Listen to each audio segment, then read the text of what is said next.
Good morning, everybody, and welcome to this episode of FinServ Tech Oracles, as we call it. This is the Ghostbusters episode. I'm Johna Johnson. I'm here with my oracular colleague Jerry Murphy. We're going to share our thoughts on technology for financial services firms. And for this episode, Jerry wanted to talk about who you gonna call first. Should financial services clients be talking first to the SEC or first to the FBI on any reportable securities violations? So let's start with question one. Why is this even an issue, Jerry?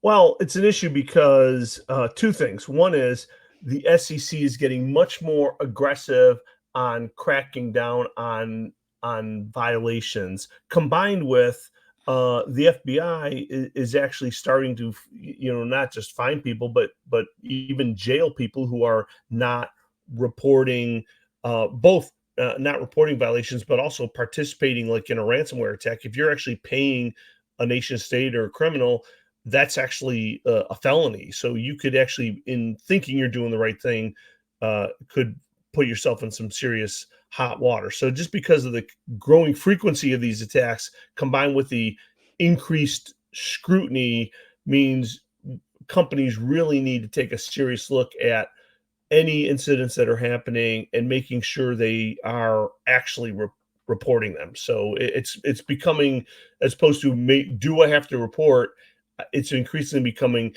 you're definitely going to have to report. It's just a question of really who is it you report to and when. Well, and as you had mentioned, I know we've talked a lot on this show about the SEC and the impact of its regulations. You also mentioned, I think, that the FBI outlined procedures for publicly traded companies to invoke a delay in reporting materials to investors, Right. in order to basically dig into them for law enforcement. So essentially, the FBI is kind of saying, you know what, if it's serious, talk to us, don't talk to the SEC. And the SEC is saying, if it's serious, talk to us. So there's a little bit of a conflict here. Right. And honestly, I would think in this case, the FBI is going to win that, because one of the Yep. things that they'll invoke is national security. So if something's going on and they can investigate it because there's a potential impact on national security, that gives them a justification to not report it to somebody else while they figure out if there's any implications there. So my mind, it's ultimately more serious from a national security standpoint, but two, it also in some ways might give a company a little cover to get more details about what's actually going on and get a clarification of all of those issues before you then finally do any kind of reporting that you're likely to also have to do the SEC. Yeah, I mean, just to boil it up in summary, if you get a breach, call the cops before you call the accountants, but Right. call both of them. That said, that's logic on our part because number one, as you mentioned, national security. Number two, quite simply, the cops can put you in jail, the accountants cannot. So there's that. Always Yes, just looking at it from that perspective. absolutely. However, one thing to keep in mind is underlying the assumption where we're both saying call the FBI first, then call the SEC. Underlying the assumption is that the FBI will, in fact, provide you with some CYA to the SEC that the SEC will accept. We don't, in fact, know that that's the case. We're just sort of hoping that these agencies are both going to be reasonable about it.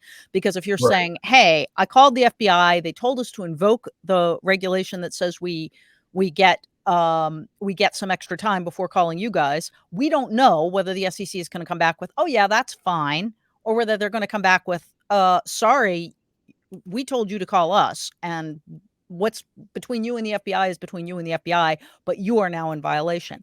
And they could do either of those things because large organizations and regulatory organizations behaving rationally is not really a given assumption.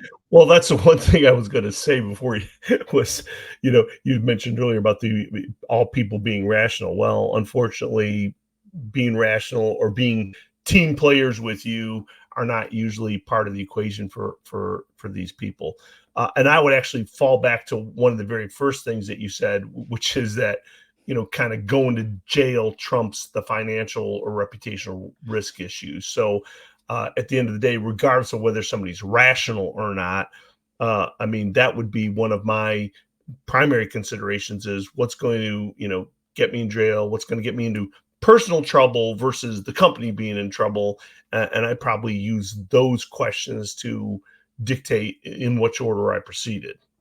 Yep, and that makes a lot of sense. All that said, all of this comes down to humans, and large organizations are comprised of humans.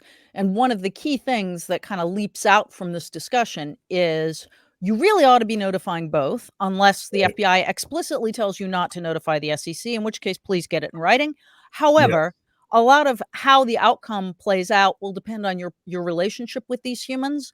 So one of the things you want to be very clear on is that you have a good working personal relationship with both your FBI representative and your SEC representative, not only to know who to call if you need to call them, but actually an understanding that they're aware of you, the pressures you're under, the type of organization you are, and they'll just get a sense of you as a human being. And the best way to do that is to conduct regular tabletop exercises, which we've talked about ad nauseum. But the companies that consistently say, yes, I know who my FBI agents are. We have them on speed dial on all of our cell phones. We know how to reach them even if the cell phones go out of commission.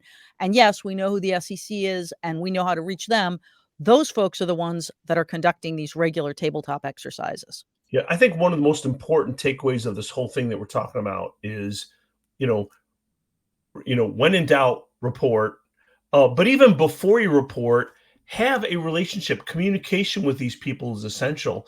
If you are doing tabletop exercises at least quarterly, and some people are doing it really continuously, right? The more you're talking with these people before there's a crisis, like you say, you find out who they are, and if you're talking to them at least quarterly, you'll find out if Joe left and now you got to talk to Mary, and Mary's got a different cell phone number or whatever, right? So the more you can talk with these people early, ask questions, and have them as feeling like they're a part of your team, as opposed to some adversary that you never talk to unless you have to. I think that to me is the most important thing. Establish a relationship, be in contact even before there's a problem, so that when there's a problem, they're far more likely to be working with you as opposed to working against you. And I will leave you with the last word on that, Jerry, because that sums it up very well. If getting back to the Ghostbusters question, who you going to call? Both. Have a relationship with them before you do. So Yes, that's it for next week. Thank you for watching or listening. You can register for the entire series online, and please do. And tune in next week at 0900. I believe we have a special guest coming on next week for FinServ Tech Oracles right before the markets open on Tuesdays.